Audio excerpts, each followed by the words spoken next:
નમસ્કાર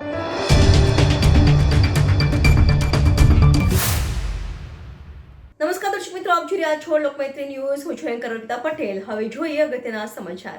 નગર પ્રાથમિક શિક્ષણ સમિતિના કર્મચારીઓને કાયમી ન કરતા 5મીથી હડતાલની ચીમકી. વડોદરા મહાનગરપાલિકા સંચાલિત નગર પ્રાથમિક શિક્ષણ સમિતિના ચોથા વર્ગના કર્મચારીઓને કાયમી કરવા માટેની લડત કર્મચારીઓ વર્ષોથી ચલાવી રહ્યા છે.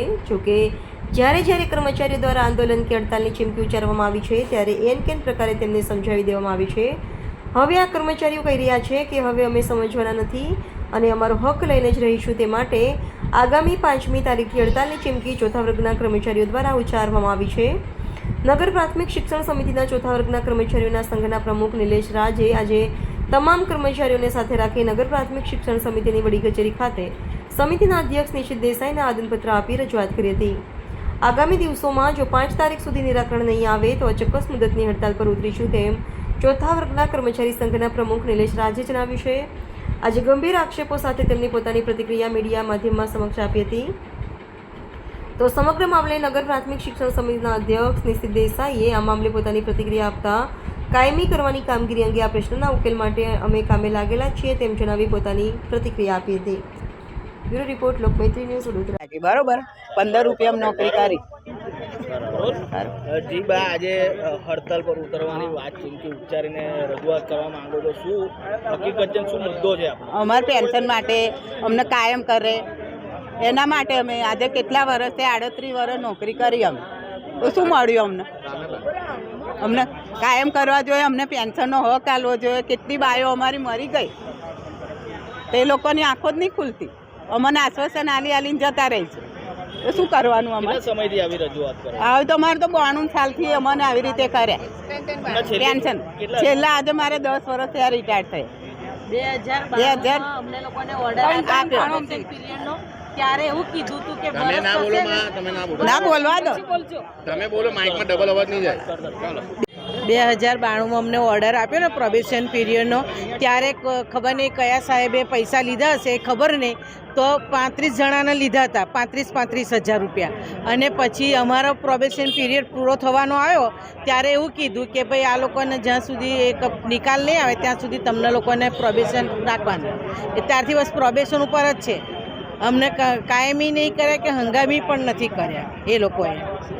આટલા સમયથી નિરાકરણ નહીં આવતું, એના માટે બસ આવું આશ્વાસન આપે છે ને ઉઠાડી દે છે. ભાજપની રેલી હોય તોય ઉઠાડી દે. તે દિવસે 12 મેળો હતો તો ઉઠાડી દીધા અને આશ્વાસન આપી દીધું કે તમને લોકોને કાયમ કરી આપીશું. કાગળિયો આપી દી લેખિતમાં, પછી કશું થતું નથી. તમારા પ્રમુખે ચીમકી ઉચ્ચારી છે કે હડતાલ પર ઉતરીશું. હા, તે ઉતરીશું. આ વખતે તો પ્રમુખ ઊભો થઈ જશે ને તો અમે બધા બેસી રહેવાના. કોઈ લેડીઝ ઊભા નહીં થઈ એમ. આ પાર કે પેલા પાર ઈલા મેકવાની.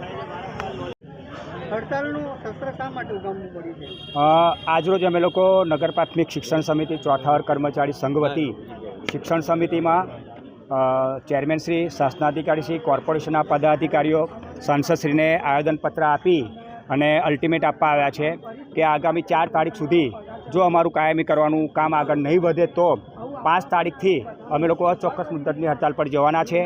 આપ સૌ જાણો છો એ મુજબ અમે 33 વર્ષથી આવી રીતે હડતાલ, આવી રીતે આવેદનપત્રો આપવા આવતા રહ્યા છે અને આ અમારું છેલ્લું આવેદનપત્ર હશે ને છેલ્લી હડતાલ હશે.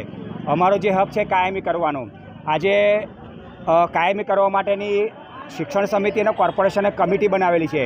કમિટીની મિટિંગ 13/1 થઈ ગઈ. ત્યારબાદ નિર્ણય લેવાયો કે વકીલની મિટિંગ થવાની. 28/1 વકીલની મિટિંગ થઈ ગઈ. ત્યારબાદ આગળ કામ નહીં વધતા લગભગ 4-5 મહિના થઈ ગયા તો અમારે આ ફરી હડતાલનું શસ્ત્ર ઉગામવું પડ્યું છે. અને આ વખતની હડતાલ અમારી અચોક્કસ મુદ્દતની હશે અને જ્યાં સુધી કાયમી નહીં કરીએ ત્યાં સુધી અમે હડતાલ પતાવવાના નથી. કેટલા કર્મચારીઓ હતા, કેટલા કર્મચારીઓ રિટાયર થઈ ગયા છે, હાલ કેટલા કર્મચારીઓ? જ્યારે 1992માં 1 વર્ષનો પ્રોબેશન પીરિયડ આપવામાં આવ્યો હતો ત્યારે 570 જેટલા કર્મચારી હતા. હાલ ફક્ત 105 કર્મચારી રહ્યા છે અને લગભગ 2 કે 3 વર્ષમાં એ બધા જ કર્મચારી નિવૃત્ત થઈ જવાના હોય. અને બીજા જે કર્મચારી છે એ તો ચાલુ નોકરીમાં એક્સપાયર થઈ ગયા છે, રિટાયર પછી એક્સપાયર થઈ ગયા છે. એવી સંખ્યા લગભગ 80 થી 90 કર્મચારી છે. એટલે 300-350 કર્મચારી ઉપર તો રિટાયર અને અવસાન પામી ગયેલા છે. નિલેશ રાજ, ચોથા વર્ગ સંઘ પ્રમુખ. આપણા સમિતિના કર્મચારીઓ હડતાલના માર્ગે જઈ રહ્યા છે, શું કહેવું છે? દુઃખદ વાત છે. પણ જે કામ કરવાનું છે એ કરવાનું છે ને એના માટે કમિટીની રચના આપણે કોર્પોરેશનમાં મારા આવ્યા પછી એટલે મારા ચેરમેન બન્યા પછી થઈ. એ કમિટીની રચના થયા પછી પણ એની અમારી પેરેલલ બેઠકો ચાલુ છે. બેઠકોના માધ્યમમાં એ લોકો તરફથી જે અમને ડોક્યુમેન્ટ કોર્પોરેશન તરફથી માંગવામાં આવ્યા, અમારા તરફથી દરેક ડોક્યુમેન્ટ અમે પહોંચતા કર્યા છે. અમારા તરફથી કોઈ કામ બાકી રહ્યું નથી અને હવે કોર્પોરેશન એમની નિર્ણય લેવાની સત્તા એમની છે. નાણાકીય ભરણનો વિષય છે એ અમારા હાથમાં ના હોય, કોર્પોરેશનના વિષયમાં આવે છે અને કોર્પોરેશન નાણાકીય ભારણ લે તો જ આ કામ પતે. એટલે કોર્પોરેશન તરફથી આની અંદર જે પણ આગળ નિર્ણય થાય એના માટે અમે એમની જોડે રહી અને કોર્પોરેશન જોડે આની કામગીરીમાં લાગેલા છે. ચેરમેનશ્રી, તેઓનો આક્ષેપ છે કે તમે જે કાગળિયા છે ત્યાં નથી, સંકલન નથી કરતા, તેવો આક્ષેપો કરી રહ્યા છે. ના, કાગળિયા કોઈ પણ બાકી હોય તો મને કોઈ કહી શકે છે, પણ કોઈ પણ કાગળ અમારા તરફથી બાકી રહેતું નથી અને કોઈ પણ કાગળ અમને કોર્પોરેશન માંગ્યું અને અમે ના આપ્યું એવું બન્યું નથી. બીજો વિષય કે જે બી કાગળિયા અમે આપીએ છીએ એ કાગળિયા બધા જ ચોથા વર્ગના પ્રમુખ નિલેશભાઈ રાજના માધ્યમથી એમને બતાવીને એમને સમજાયા, એમની જોડે રહીને એમના સંકલન કરીને જ અમે આપ્યા છે. એટલે એવું બી નથી કે અમે ડાયરેક્ટ કોઈ કાગળ અમે કોર્પોરેશનને પહોંચાડ્યું અને એ કાગળમાં અમે અમારા તરફથી કોઈ ડાયરેક્ટ ગતિવિધિ કરી હોય. એમને સાથે રાખીને ચોથા વર્ગના કર્મચારીના પ્રમુખને સાથે રાખીને એમની ટીમને સાથે રાખીને એ લોકોને બતાવીને જે કાગળિયા અમે પહોંચતા કરીએ છીએ અને જે કાગળિયામાં અમને કોઈ અડચણ હોય તો અમે એમને પૂછીને બી એ કાગળિયાની પૂરતા કરીએ છીએ. એટલે એવું કોઈ જગ્યાએ અમારા તરફથી હોતું નથી. પ્રમુખે જ આક્ષેપો કર્યા છે. પ્રમુખના આક્ષેપ ખોટા છે માનો છો?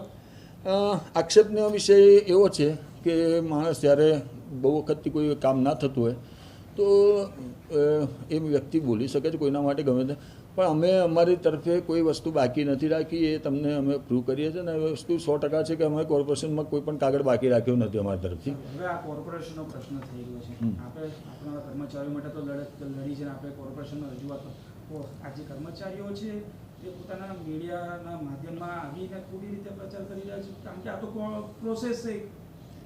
હોઈ શકે છે કે આમાં કોઈ પ્રોસેસમાં એમને એવું બી હોય કે ભાઈ અમે મીડિયાના માધ્યમથી કહીશું તો વહેલું કામ બચશે, એટલા માટે એ કરતા હોય. અને દરેક નાનો માણસ એ કરે આવું. એને જ્યારે કોઈ બી માણસ છે એનો ઘણા વર્ષોથી કામ અટકેલું હોય તો એ ગુસ્સામાં કંઈ બી કરે, કંઈ બી બોલે તો એનો બહુ માઇન્ડ પર નહીં લેવાય. પણ જોડે જોડે એનું કામ કેવી રીતે કરવું એના માટેની આપણે ચિંતા કરવાની હોય. અમારી પાર્ટી ચોથા વર્ગના કર્મચારી એટલે કે છેવાડાના માનવીની ચિંતા કરતી પાર્ટી છે અને અમારી પાર્ટીના દરેક સદસ્યો આ વિષયમાં ગંભીરતાથી આની પાછળ કામે લાગેલા છે. 100% આ કામ અમારા ટર્મમાં પતે એના માટેની અમે ચિંતામાં બેઠા છીએ. 33 થી 38 વર્ષનો આ પ્રશ્ન છે. નિશિતભાઈ ચેરમેન બન્યા, આ પ્રશ્નોનું નિરાકરણ આવશે? નિશિતભાઈ ચેરમેન બન્યા તો પ્રશ્નનું નિરાકરણ આવશે એવું નિશિતભાઈ તો ના કહી શકે, પણ નિશિતભાઈ એવું કહી શકે છે કે જે અમારી જવાબદારી છે એ જવાબદારીમાં નિશિતભાઈએ કાંઈ પાછું પડવાનું જરૂર નથી. નિશિતભાઈ આ કામગીરીમાં લાગેલા છે. અમારી જવાબદારી છે, અમારા કામ કરવાનું છે અને એ કામ કરવા માટે અમે કચાશ નહીં રાખીએ. લોકમૈત્રી ન્યૂઝ સાથે જોડાયેલા રહેવા અમારા યુટ્યુબ ચેનલને સબસ્ક્રાઇબ કરી ફેસબુક અને ઇન્સ્ટાગ્રામ પેજને લાઇક અને શેર કરો.